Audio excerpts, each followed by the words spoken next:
چاروں اماموں اور چاروں فقہ میں سے امام حنیفہ ان کی فقہ ہی غلط کیوں ہے؟ مصنف ابن ابی شیبہ پر ان پر رد کیوں ہوا ہے؟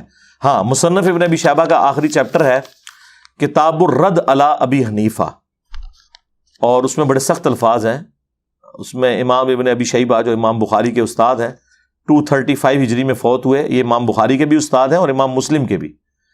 اور امام مسلم نے 1500 حدیثیں مسلم شریف کی ان سے لی ہوئی ہیں، یعنی 20% مسلم شریف کا آؤٹ آف 7563 1500 احادیث ابن ابی شیبہ سے لی ہوئی ہیں. ابو بکر ابن ابی شیبہ بہت بڑے اہل سنت کے امام ہیں، امام بخاری نے بھی ان سے حدیثیں لی ہیں. انہوں نے آخری چیپٹر باندھا ہے کتاب الرد علی ابی حنیفہ، اور ساتھ لکھا یہ ابو حنیفہ پر رد ہے چیپٹر، جس میں اس نے رسول اللہ کی مخالفت کی ہے صلی اللہ علیہ وآلہ وسلم. سنگل آؤٹ اس لیے ان کو کیا کہ چونکہ ان کی فقہ بہت پہلے مرتب ہو گئی تھی، اس وقت احادیث اس طرح کمپائل نہیں تھی ایک جگہ پر، اور امام حنیفہ کے اکثر جو مسائل ہیں وہ تابعین سے اخذ کیے ہوئے ہیں. تابعین کے دور میں جھوٹ بھی عام ہو چکا تھا، اور پھر کئی ایسے لوگ بھی دین میں شامل ہو چکے ہوئے تھے جنہوں نے اوپر سے ہی کلمہ پڑھا ہوا تھا، اور اس طرح کی کافی ساری چیزیں.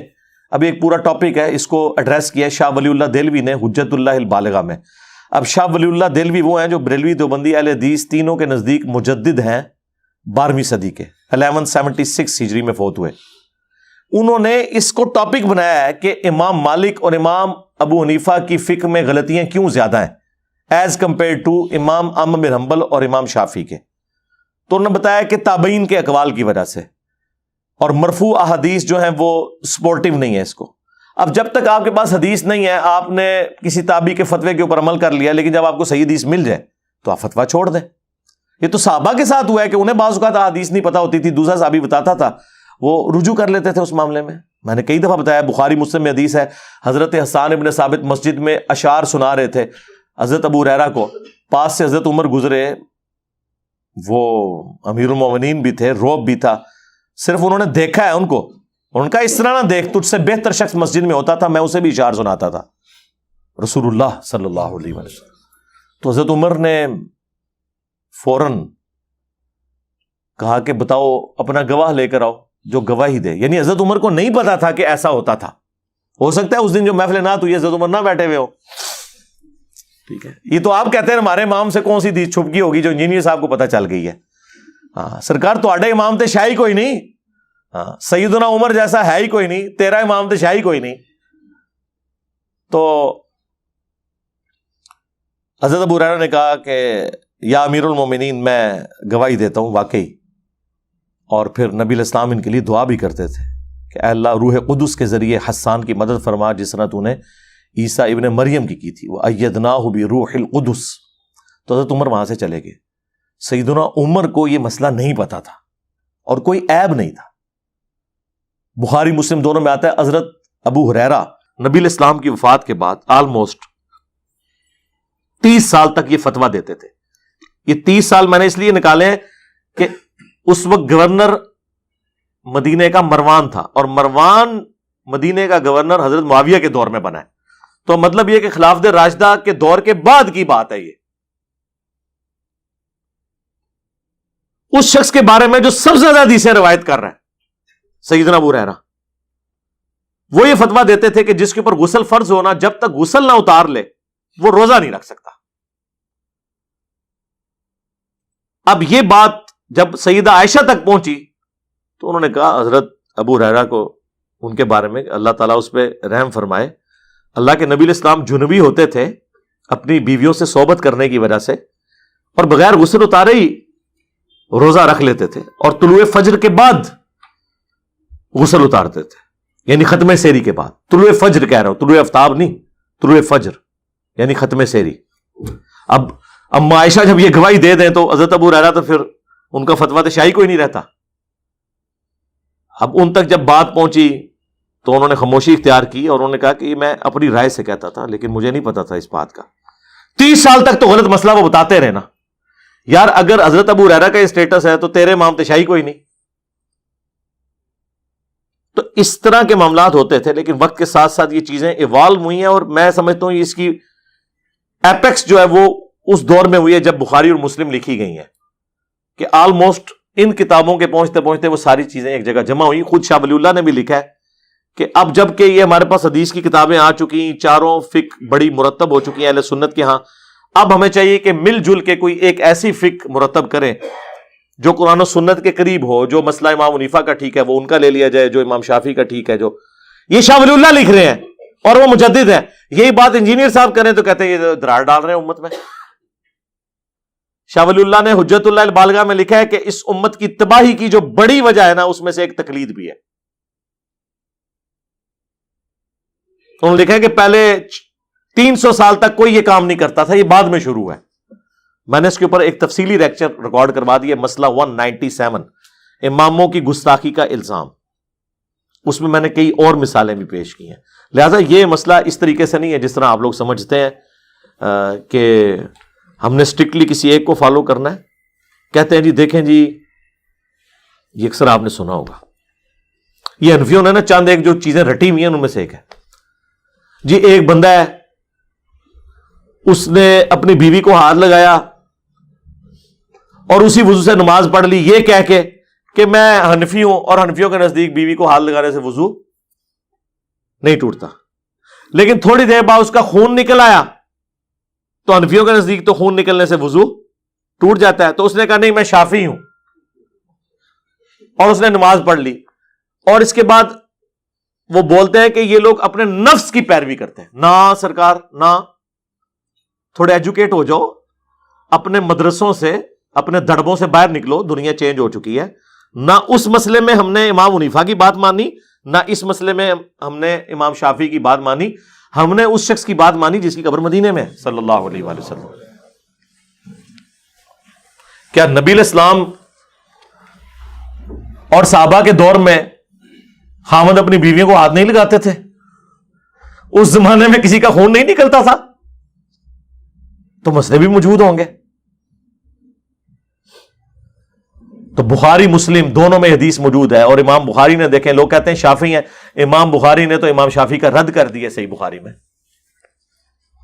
کہ عائشہ کہتی ہیں ان دنوں ہمارے گھروں میں چراغ نہیں ہوا کرتے تھے، اور رات کے وقت نبی علیہ السلام جب نماز پڑھتے تھے گپ اندھیرے میں، ہمارا اجرا بھی تنگ تھا، نبی علیہ السلام جب سجدے میں جانے لگتے میں آپ کے سامنے لیٹی ہوئی ہوتی تھی، تو آپ میرے پاؤں ٹو دیتے تھے، میں پاؤں سمیٹ لیتی تھی، اور نبی علیہ السلام سجدہ کرتے تھے، اور جب دوبارہ قیام میں جاتے تو میں پاؤں سیدھے کر لیتی تھی. اس حدیث سے امام بخاری نے امت تک یہ میسج دے دیا کہ بیوی کو نماز کی حالت میں بھی کوئی ٹو لے، ہاتھ لگا لے، تو اس کا وضو نہیں ٹوٹتا. لہذا امام شافعی کا مسئلہ فارغ. اور نہ یہ ہمیں امام حنیفہ نے بتایا، سرکار یہ تو ام عائشہ نے ہمیں بتایا ہوا ہے، اور بخاری مسلم میں موجود ہے. دیکھو کتنی بڑی کہانی انہوں نے کروائی ہوئی تھی. پڑھے گئے نا؟ اچھا، اس ایک مسئلے نے کروڑوں مسلمانوں کی زندگی اذیت میں ڈالی ہوئی ہے. انڈونیشیا اور ملیشیا میں سارے شافعی ہیں، وہ بیچارے حج عمرے کے لیے آتے ہیں، اور وہ آتے کثرت کے ساتھ ہیں. وہاں تو ہر بندے نے حج کرنا ہوتا ہے. واقعی وہاں اسلام کے 5 فرض ہیں. پاکستان میں تو 5 فرض نہیں ہے، وہاں 5 فرض ہیں. وہ حج کو فرض مانتے ہیں، یہاں تو صرف زبانی کلامی مانتے ہیں. اور باقاعدہ ٹریننگ کر کے وہاں لوگ حج پہ آتے ہیں قرآن اندازی کے ذریعے. پاکستانیوں کی طرح نہیں کہ بابے جب فارغ ہو جائیں تو اینڈ پہ وہاں بھیج دیتے ہیں انہیں، نہ کسی چیز کا پتہ ہی نہیں ہوتا.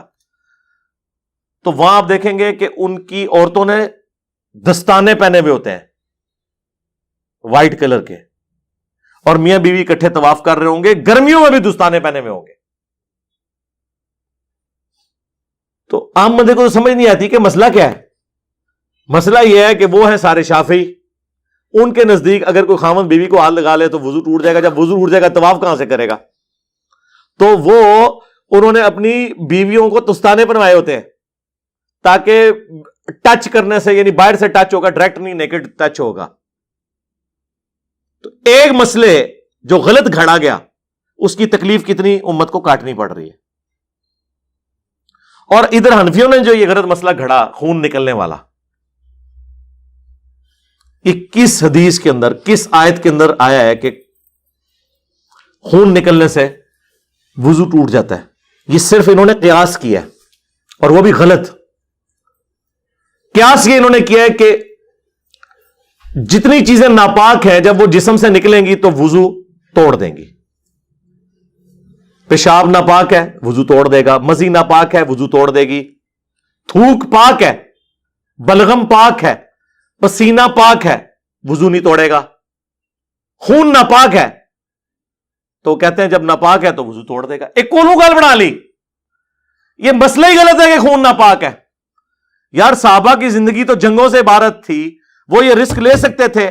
میرے بھائی آج نہیں زخم ٹھیک ہوتا جن کو ہر جنگ میں اتنے زخم لگتے تھے, جسم کے ایک ایک انچ کے اوپر برچھی یا تلوار یا نیزے کا نشان ہوتا تھا. نہ اس وقت اتنی ادویات تھیں کہ زخم اتنی جلدی ہیل ہو. وہ یہ رسک لے سکتے تھے کہ خون نکلنے سے وضو ٹوٹ جاتا ہے؟ جی قرآن میں آیا جی خون.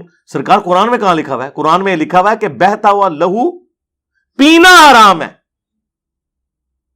ناپاک تو نہیں لکھا ہوا, اور پینا بھی صرف بہتا ہوا لہو ہے. جی جو ہڈیوں کے گودے میں ہے, جو گوشت کے ریشوں کے اندر ہے, جو کبھی آپ باربیکیو لے کے آتے ہیں اور آپ وہ جب چکن پیس اکھاڑتے ہیں نیچے سے ہلکا سا ریڈ کلر کا نکلتا ہے, وہ خون پاک, کھانا بھی حرام نہیں ہے اس کا, وہ حلال خون ہے. اور جو بہتا ہوا لہو ہے وہ پینا حرام ہے, ویسے خون پاک ہے, چاہے جانور کا ہو چاہے انسان کا ہو, جو حلال جانور ہے. اب مسئلہ انہوں نے نکال لیا. کاش انہوں نے حدیث پڑھی ہوتی. ابو داؤد کے اندر حدیث ہے, ایک صحابی کو نبی علیہ السلام نے پہرے پہ لگایا, رات کے وقت کافروں نے حملہ کر دیا, انہیں تیر لگے, ان کا خون بہتا رہا اور وہ اسی حالت میں نماز مکمل کرتے رہے. سلام پھیرنے کے بعد انہوں نے باقیوں کو اٹھایا تو انہوں نے کہا اتنی اپنی تم نے حالت کر لی ہے کہ پورا جسم لہو لہان ہے, تم نماز توڑ دیتے. ظاہر نماز توڑی جا سکتی تھی. تو انہوں نے کہا نہیں, میری غیرت نے گوارا نہیں کیا کہ میں نے ایک سورت شروع کی ہوئی تھی کہ اسے مکمل کیے بغیر میں نماز یوں اس طریقے سے مختصر کرتا ہوں. شوق نماز کا. اور فضائل اعمال میں شیخ زکریا کاندلوی نے صحابہ کرام کے جو واقعات نقل کیے ہیں نا نماز میں دل لگنے کے, اس میں یہ واقعہ کوٹ کیا ہے. اب واقعہ تو کوٹ کر بیٹھے, ان کو بعد میں احساس ہوا کہ یار یہ تو ہمارے بابا جی بیچ میں آ جائیں گے, تو انہوں نے نا نیچے لکھی فساد. ویسے وہ لکھتے ہیں فائدے کے لیے, یعنی اس واقعے سے ہمیں مورل لیسن کیا ملا. مورل لیسن انہوں نے یہ نکالا, وہ کہتے ہیں کہ جی ہمارے نزدیک, ہمارے امام حنیفہ رحمۃ اللہ علیہ کے نزدیک خون نکلنے سے وضو ٹوٹ جاتا ہے, اور امام شافعی کے نزدیک نہیں ٹوٹتا. ہو سکتا ہے کہ وہ صحابی بھی اسی مذہب پر ہوں. یعنی کس مذہب پر؟ امام شافعی کے مذہب پر.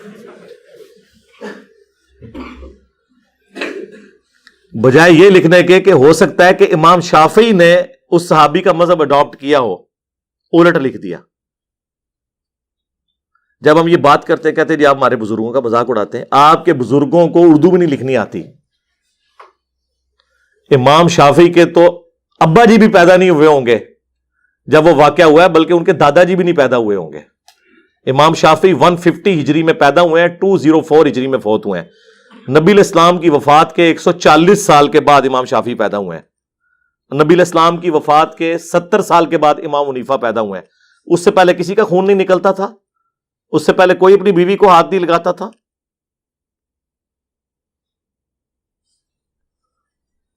تو جملہ کیا لکھ رہے ہیں کہ ہو سکتا ہے وہ بھی اسی مذہب کے اوپر ہو.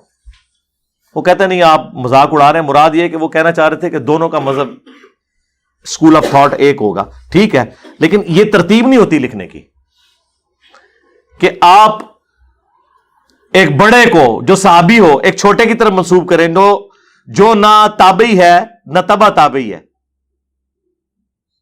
آپ سیدھی طرح اس سے مسئلہ اخذ کریں کہ بھئی یہ حدیث اس بات کا ثبوت ہے کہ خون نکلنے سے وضو نہیں ٹوٹتا, اور ہمارے امام حنیفہ کا یہ موقف غلط ہے. لیکن ایک تو جناب بیان کرن, تو باقی تفصیلات مسئلہ 197 آپ میرا دیکھ لیں, اس میں نے کافی کچھ بیان کیا.